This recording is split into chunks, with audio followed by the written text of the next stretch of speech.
बसीन साहब बहुत बहुत शुक्रिया, थैंक यू वेरी मच, आपने समय निकाला सर। कल आपने थोड़ा हिंट किया था और आपके मुख से जब ये बात निकली कि हाँ थोड़ा बाजार करेक्ट हो सकता है, मैंने दर्शकों को नोटिस भी करवाया कि बसीन साहब बोल रहे हैं मार्केट करेक्ट हो सकता है, कोई और नहीं बोल रहा है।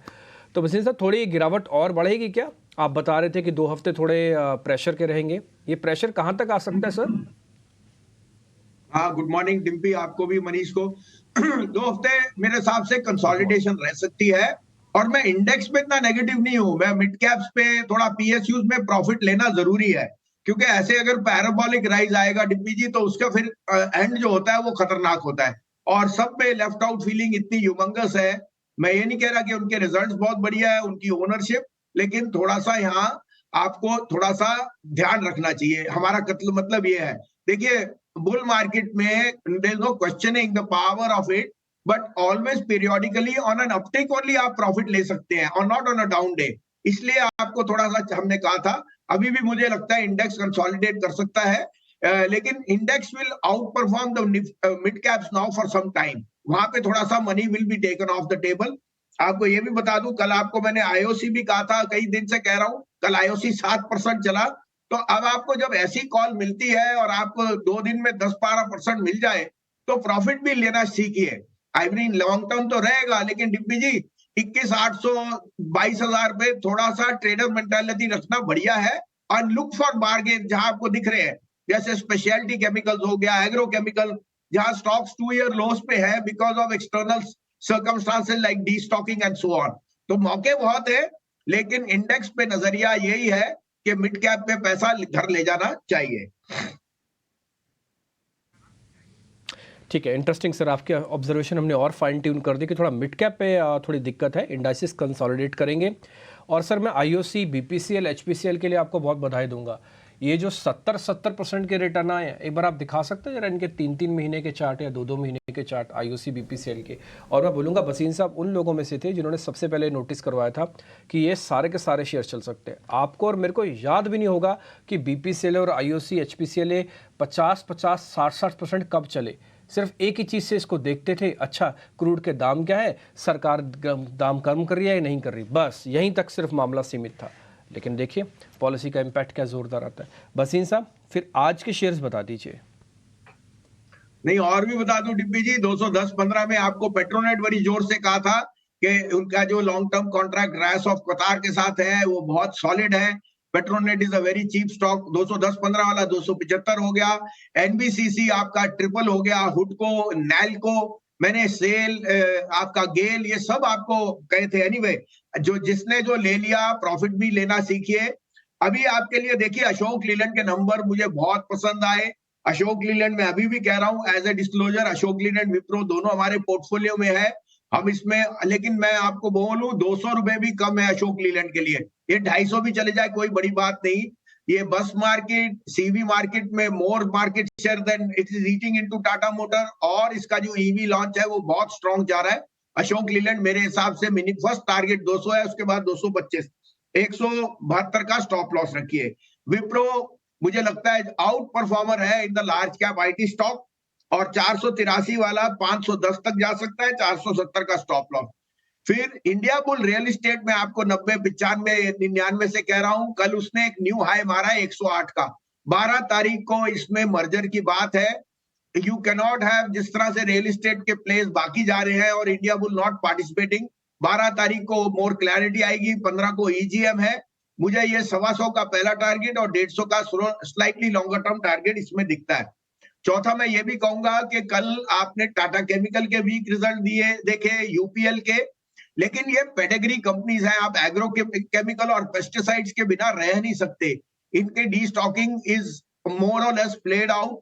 आपको ऐसे ब्लू चिप शेयर जब इतने 11-12% नीचे मिले, तो अक्यूमुलेट, क्योंकि इनमें आज नहीं तो कल जिस तरह से फेरबदल है, डी स्टॉकिंग और इन्वेंट्री के जो डेट्स ऑफ रिसीवेबल्स, वो सब एक साइकिल चेंज हो जाएगा। These are stocks which you should look for the next 3 months, which can easily give you 50% return. Tata Chemical, UPL and SRF. जी, केमिकल स्टॉक्स में तेजी देखने को लिए। संजीव सर, आज आपने भी विप्रो की बात की है और सोनी पटनायक हैं, उन्होंने भी जो है ना विप्रो की बात की है। आप दोनों का टारगेट जो है ना, स्टॉप लॉस बराबर ही है। 520 का उन्होंने लक्ष्य दिया है, 465 का स्टॉप लॉस, आपने जो है 510 का टारगेट दिया, 470 का स्टॉप लॉस। सर एक सवाल होगा जाते जाते, कल प्रधानमंत्री मोदी जी ने लोकसभा में जिस तरीके से बोला कि एनडीए को 400 प्लस सीटें आ रही हैं, बीजेपी को 370 सीटें आ रही हैं, उन्होंने कहा देश का ये मिजाज है, तो फिर तो मुझे लग रहा है कि बाजार में और बड़ी तेजी देखने आने वाली बाकी है इस साल। पहले तो मैं सोनी को मुबारक दूंगा जी। देखिए सोनी एक तो बहुत बढ़िया टेक्निकल देती है और बहुत चार्मिंग है। सबसे बढ़िया पे तो मेरे को वो बहुत पसंद है। दूसरी बात, क्योंकि उन्होंने मेरे साथ मैच पे भी सेम व्यूज थे, हमने कहा था इंडिया जरूर जीतेगी और दोनों गलत निकले, ऑस्ट्रेलिया जीत गई और अब की हमने विप्रो भी सही कहा। तो चीयर्स टू सोनी, अगली प्रेडिक्शन भी है। दूसरा देखिए, ये अब इलेक्शन 370 400, इसका पलना तो मनीष जी 2 महीने बाद जब होएगी तब पता लगेगा। अभी तो शेयर बाजार में जिसने पैसा नहीं डाला वो भी बेचारा परेशान है और जिसने डाला वो भी परेशान है कि मैं प्रॉफिट कहाँ लूं।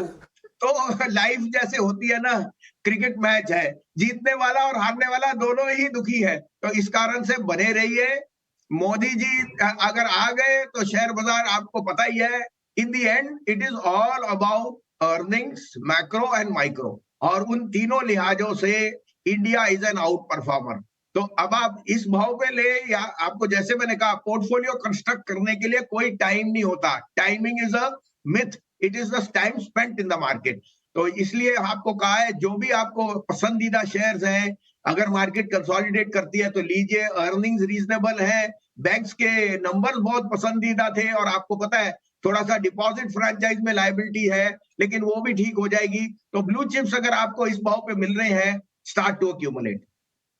तौर पे अगर ब्लू चिप इस भाव पे मिल रहा, अच्छे भाव पे मिल रहा है तो उसको खरीदारी कीजिए, रखिए। सुबह सुबह संजीव सर ना आपकी आवाज़ सुन के ना जोश आ जाता है कि सब कुछ अच्छा है जीवन में, सब कुछ अच्छा ही होने वाला है। शुक्रिया सर टेन स्वदेश को समय देने के लिए। हम लोग अब तक चर्चा नहीं की है, जो जिसकी चर्चा हमने सबसे ज़्यादा की थी वो है पेटीएम।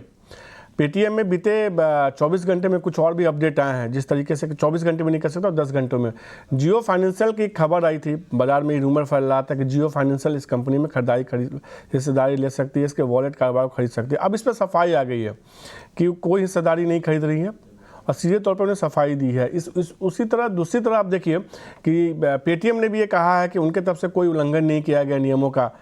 एक तो आपका टेक मैं समझना चाहूँगा, क्या वापस से आज 10% गिर रहा है ये शेयर? देखिए खबरें बैक टू बैक आ रही हैं और अच्छी खबरें भी आ रही हैं। ऐसा नहीं है कि जियो फाइनेंशियल इसको खरीदना चाह रहा है तो उसने वो क्लैरिफिकेशन देके खबर मार्केट से हट गई है। हो सकता है अच्छी वैल्यूएशन पे कोई दूसरा आदमी भी आ जाए, लेकिन मैं बोलूँगा अभी ना लिटिगेशंस का मामला चल रहा है, वैल्यूएशन तो बाद में चेक करेंगे, खरीदारी वाली चीज़ बाद में आएंगी। पहले तो इनके ऊपर और कितनी गाज गिर सकती है, क्या क्या प्रॉब्लम हो सकती है, वो देखने वाली बात है। और मेरे को लगता है आज का दिन ना लास्ट सर्किट डे होगा इसका, उसके बाद ये शायद अभी नहीं गिरे, या तो ये रुक जाएगा या तो इसके सर्किट खुल जाएंगे, कुछ ना कुछ तो होगा इसके अंदर। क्योंकि बुरी खबरें ऑलमोस्ट मार्केट अब डिस्काउंट कर रहा है, अच्छी खबरें जो आ रही हैं, खंडन भी आ रहा है, ऐसा नहीं कि खंडन नहीं आ रहा, लेकिन वो आ तो रही है। कभी जियो फाइनेंशियल का नाम आ जाता है, कभी एक ब्रोकिंग हाउस का नाम आ जाता है कि उन्होंने 0.5% स्टेक ले लिया, कभी आ गया कि इसकी वैल्यूएशन अब ठीक हो गई है, कभी आ गया कि हाँ सारी इंक्वायरीज ऑलमोस्ट कंप्लीट होने के बाद जितना आना था वो आ चुका है।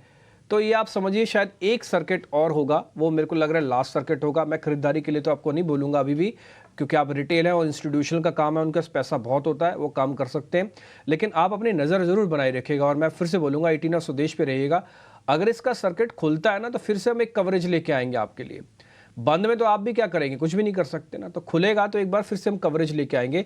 विनोद मोदी से थोड़ा आइडिया ले लेता हूँ। Vinod ji, check and balance दोनों तरफ से है। बुरी खबरों का अंबार पहले 4 दिन लगा, तो अच्छी खबरें पिछले 2 दिन से कानों में आ रही हैं लोगों के। आप जरा कैलकुलेट कर बताइए पलड़ा अभी किस तरफ है।